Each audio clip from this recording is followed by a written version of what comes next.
All right, it's Way Up with Angela Yee, and it's time to get into this Yee tea. And when I tell you this story is wild, this is an exclusive story with Rolling Stone that was given by Reshona Landfair. Now, she does have her memoir coming out called Who's Watching Shorty? Reclaiming Myself from the Shame of R. Kelly's Abuse. She is a young girl, she was a young girl at the time, now she's in her 40s, who was on that sex tape with him that everybody was circulating, making jokes about. And I just want to say, we had a conversation even here, like, well, people always say, well, why is she telling this story now? Well, according to Reshona, she said, there's no job that I can apply for where this isn't the forefront of my life. There's no relationship I could be in where this isn't the forefront of my life. I felt like I was losing power. I came to a conclusion one day and I said, if I just lay all of this out, I no longer have to explain myself. I no longer have to fear the whispers about me at the table. Oh, you know who that is? Once I realized that I didn't have peace or privacy by hiding, I had to take ownership. And I do want to say, I was in Chicago once, and she was in the same space that I was in, and everybody's like, oh, you know who that is? That's the girl. So she's right that people were saying that about her. It's not like she was some anonymous person. Everybody knew that was Sparkle's niece. Her aunt was, an R&B star who was the reason why she even met R. Kelly. And she also was in a hip-hop group called For the Cause at the time. So she was only 14 years old. And in this article, she kind of details everything that happened. She said, I just want to capture the fact that I was a human being. I had dreams and aspirations. I was not just the R. Kelly girl. Now, R. Kelly's attorney did give a statement to Rolling Stone, and they said, Mr. Kelly wishes Miss Landfair all the best in life.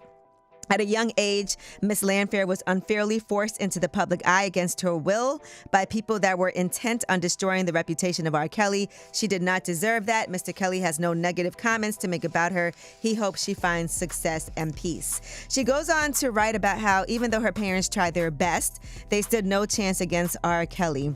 She kind of came in as his protege, and he had a lot of influence over her and her family. Again, she was only 14 years old, and she started spending time around him when she was only 12. And so Sparkle encouraged her to ask R. Kelly to be her godfather, according to what she had to say. And she even climbed into his lap and rubbed his head, and that, she said, was the instructions that Sparkle gave her. So I would read this book. What do you think, Dan? I just think it's so sad, especially hearing how one moment when you're so young can literally define you for the rest of your life. Right, and she's not blaming necessarily her family. She said, I was manipulated and independence didn't seem like an option. Robert shattered me. And even though her family was involved in that, she contextualizes that. She said, I think the first stages of my parents was utter naive denial. And she said she wishes her parents could have had the discernment to intervene. She said her father prayed over her, rebuking every spirit of perversion and deception that their family might encounter. She said, not yet knowing that it had already arrived at their doorstep. So that's just a preview. If you want to read that full article, that's in Rolling Stone. All right, now Michael Jackson's movie, Michael, that trailer is now out. Lionsgate has put that trailer out today, and it details Michael Jackson's journey from his early days with the Jackson 5 to becoming a global superstar. And everybody is excited for this movie.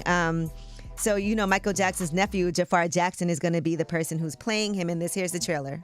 Let me tell you something. In this life, you're either a winner or you're a loser.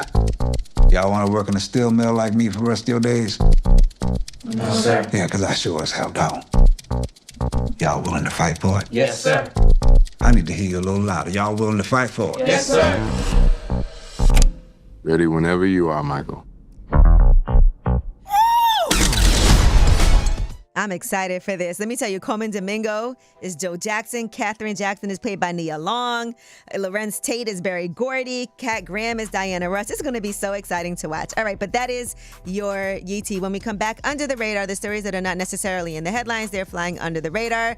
Oh, let's talk about Melania since we're discussing movies. All right, it's Way Up.